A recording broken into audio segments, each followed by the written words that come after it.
buenos noches, ¿cómo estás?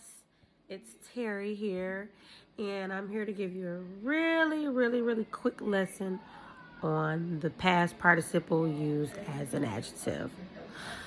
I think that this is by far the least challenging topic or lesson that we've had this entire semester.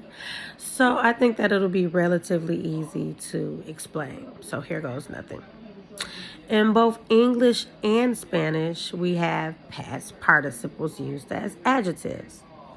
So, for example, in English, if I want to say I burned something, but it happened in the past, in English, we just add an ed to the end. I burned. What did I burn? I burned the tree sticks. And you just add a simple ed on the end, and that's with any other word.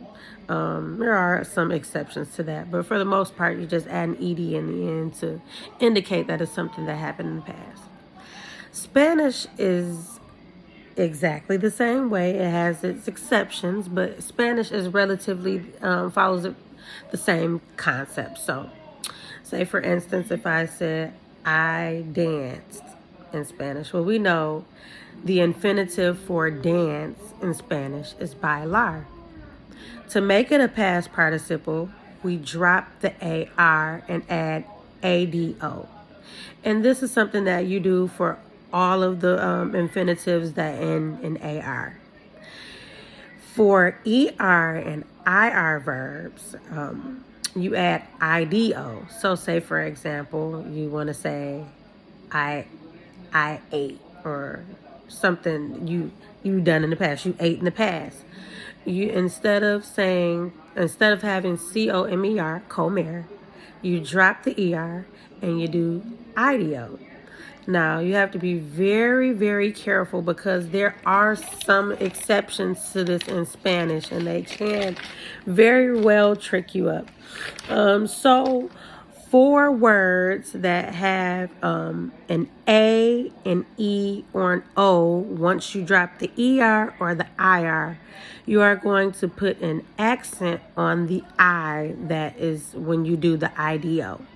So, for example, if I said leer, which means to read, once I drop the ER, it's just the LE. So when I add the IDO on the end, I have to make sure that I put the accent on the I to indicate that it's a past participle. And also want to be very clear that there are, like in all the other stems and changes in Spanish, there are irregular verbs. Irregular verbs. So a couple of them that I can give to you that I remember off the top of my head, and I know off the top of my head that this is going to be an irregular. Morir, which means to die. We know that that's muerto. Another one that I can think of off the top of my head that I memorized. Or did I memorize it? Oh, yeah. So to see or to view, bear.